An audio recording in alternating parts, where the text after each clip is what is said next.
Hello tout le monde, aujourd'hui on se retrouve dans une nouvelle vidéo et aujourd'hui je vous présente la Magic Speed 4, donc la nouvelle version de la Magic Speed de chez ASICS. Ah ouais, canon. Bon, déjà on voit que elle a un look beaucoup plus agressif que la 3. On voit que la mousse a été changée.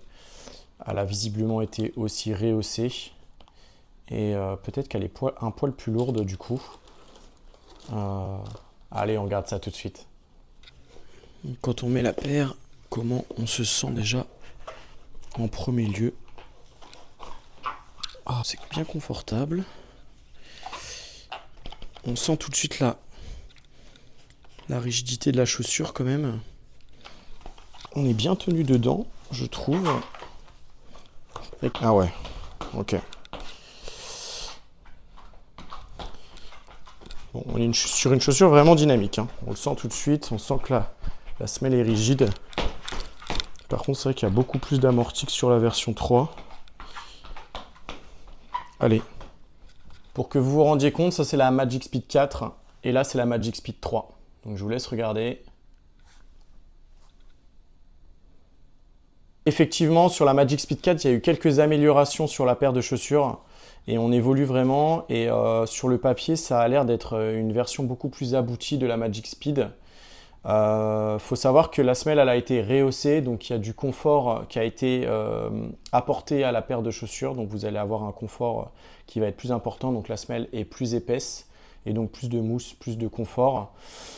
On a, pour rester sur la semelle, la FF Turbo qui a été ajoutée à la place de la FF Blast Plus. Donc on a un dynamisme qui va être plus accru que sur la Magic Speed 3.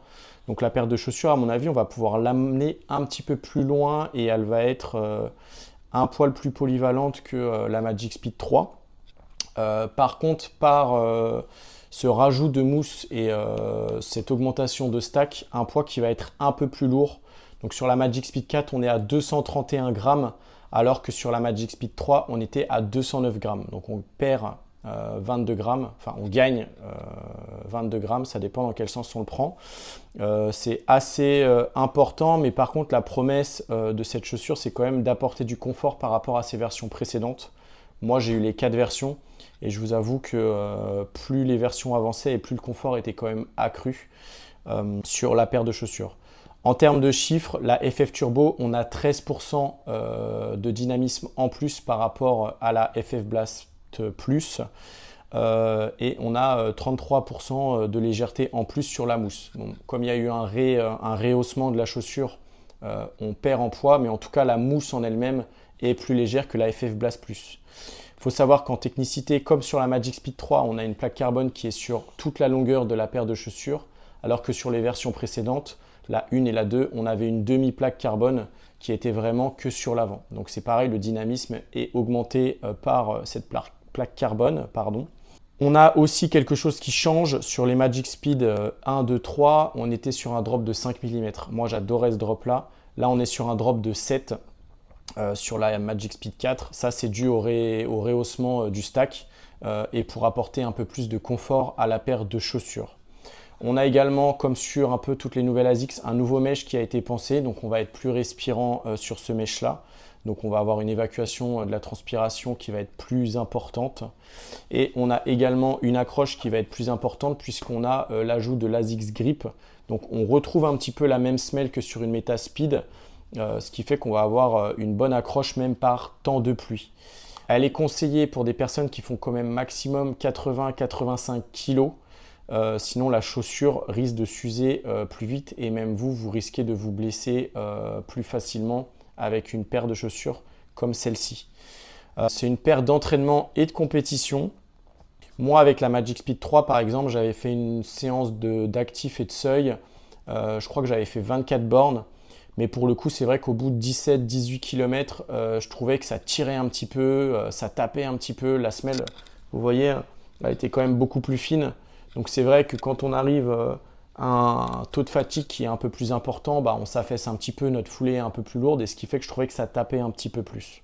Pour l'usage véritable, moi ce que je vous conseille c'est d'utiliser sur des séances VMA. Ce sera vraiment votre meilleur allié pour les séances VMA. Et au vu du stack amélioré et du confort amélioré, vous allez pouvoir l'emmener sur des séances de seuil et des séances tempo. Si vous avez des sorties longues à faire avec de l'allure, du seuil, du tempo, vous allez pouvoir prendre la Magic Speed 4 lors de ces sorties-là. Elle vous accompagnera vraiment bien. Pourquoi? Parce que vous allez avoir un dynamisme qui va se rapprocher d'une Metaspeed, donc d'une vraie plaque carbone compétition.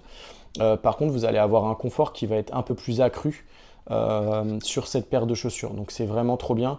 Par contre, ne l'emmenez pas au-delà du semi, car après, le risque de blessure et le confort de la chaussure, à mon avis, risque de baisser. Donc voilà, moi j'ai pas pu la tester. Je l'ai reçue juste après ma blessure, donc je l'ai reçue début septembre. Je pensais que ma blessure serait plus courte et je pensais pouvoir la tester et vous faire un retour beaucoup plus complet sur l'usage et sur ce que j'en pense quand je l'utilise. Maintenant, quand je vois l'utilisation que j'ai eue de toutes mes Magic Speed, je les ai utilisées à peu près de la même manière, c'est-à-dire que je les ai utilisées sur des VMA, sur des fartlek, et je les ai aussi testées sur du seuil et des sorties un peu plus longues avec de l'actif, etc., du tempo. Mais c'était pas trop ma favorite pour ces séances-là. Je préférais même des fois prendre une Nova Blast qu'une Magic Speed, mais je testais quand même pour voir un petit peu. Là, on est vraiment sur un look agressif et compétition, c'est-à-dire qu'on se rapproche vraiment d'une Metaspeed, mais on n'est pas non plus sur une Metaspeed au niveau du poids, au niveau du dynamisme. On n'est pas sur une FF Turbo Plus, on est sur une FF Turbo simple. On la trouve également en prix public à 180 euros. Ça reste moins cher qu'une Metaspeed parce qu'une Metaspeed on est à 250 euros, donc c'est un budget on va dire un peu moins conséquent, même si 180 euros ça reste un budget assez conséquent dans une rotation de chaussures. Mais si vous avez une belle rotation de chaussures, c'est une paire qui peut vous durer assez longtemps. On va éviter de dépasser les 800 km avec une telle paire parce que après la mousse et la plaque carbone vont quand même avoir beaucoup moins d'effet. Hein. On dit qu'une plaque carbone, on peut l'emmener jusqu'à 300, allez 500 km max.